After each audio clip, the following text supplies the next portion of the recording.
Hi there, this is Elise Bennin, your marketing mentor. And this is the podcast for you if and only if you are ready to leave the feast or famine syndrome behind, and I mean for good.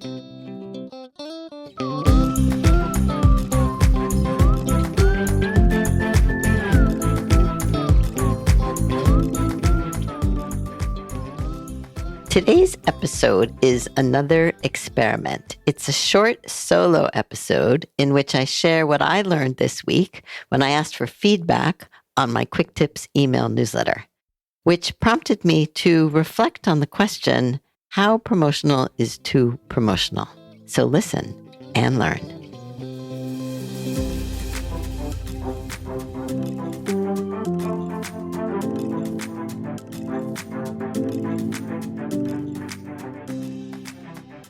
So here's an experiment. I'm doing something new this week.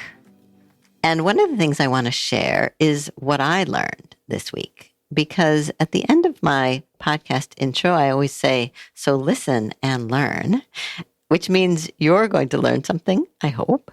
But I'm going to turn the tables a little bit today and share what I have learned this week. Because we tried something new, another something new. I'm always experimenting. It was on my quick tip from Marketing Mentor. And if you don't get that, I highly recommend it. You can get it. It's my email newsletter at marketing-mentortips.com. Is that too promotional? Anyway, that's where I share all my new ideas, including this podcast. And we asked for feedback in the quick tip about that particular issue, and we got some. And it was actually the second time that we had asked for feedback. The first time we got very little, and I think it had to do with the placement of the request. It was too far down. And so placement matters. And this time we moved it a little bit, but I also gave a little heads up in the very first line of my newsletter saying, I'm asking for your feedback. Please share it below if you can. Said that at the beginning and then got right into the tip. So we did get actually 20 people or so sharing their feedback, and it was all very helpful. And most of it was very positive, which is always good, but a few not so much. And one of the things I've learned over the years is that if something stings a little, it's probably true. And that stung. And so some of the feedback basically said it's too promotional. And I kind of agree. Here's the thing about getting feedback. Of course, we all love compliments. It makes us feel good. It reinforces that we're doing something well and that people are appreciating it. But I really do think that compliments have limited value. And I like to focus on what I need to improve to make things better. That, to me, is one of the keys to success. That's where my focus is. So even though those couple of comments stung a little bit and are true, I focused on them and I spent some time thinking about them. And the main point really for both of them was that the quick tip is too promotional. And that's a really very interesting question. How promotional is too promotional? And of course, it depends on many factors. It depends on the context. It depends on the reader's expectation. It depends on one's history over time.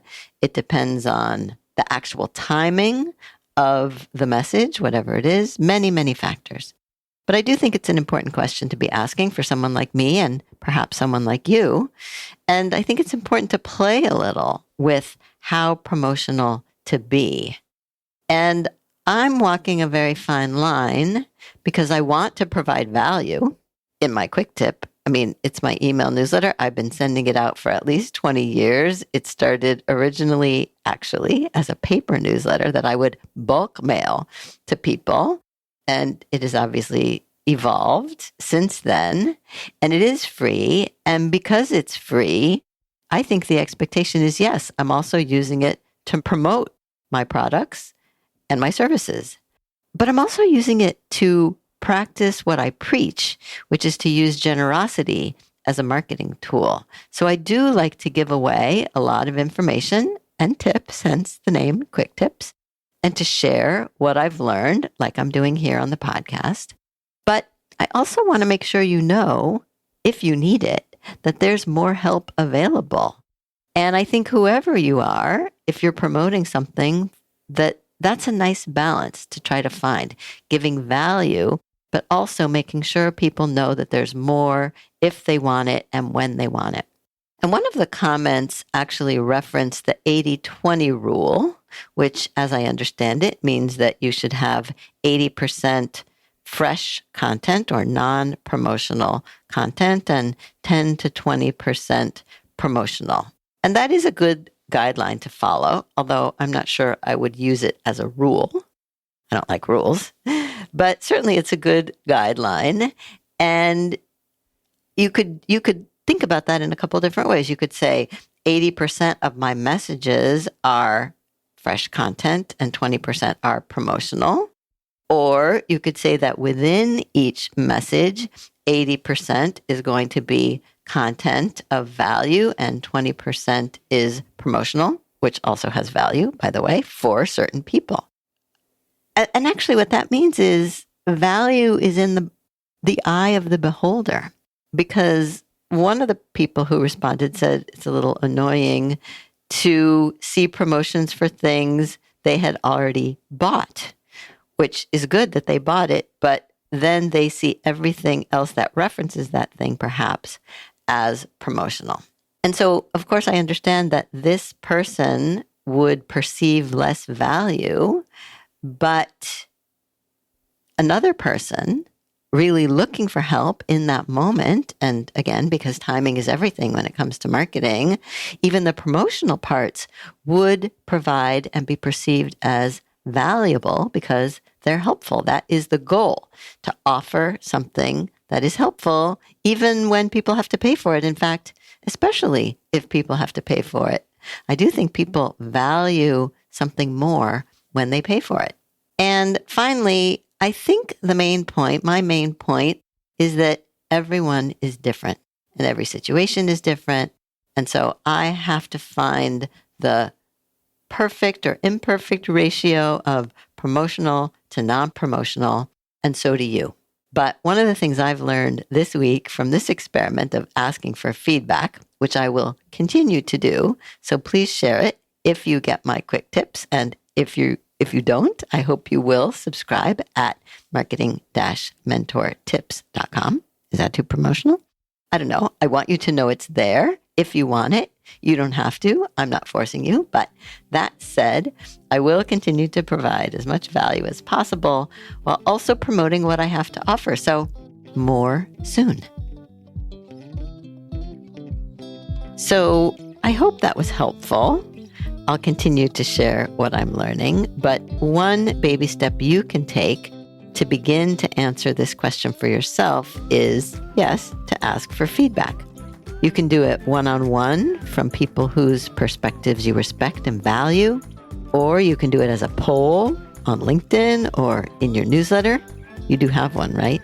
It's one of the most effective content marketing tools around, and one of the 3 I highlight in the Simplest Marketing Plan for 2023, which is not too late to get.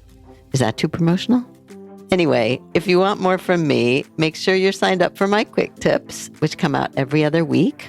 That's one of my own content marketing tools, and I've been doing it since before we called it content marketing because it works.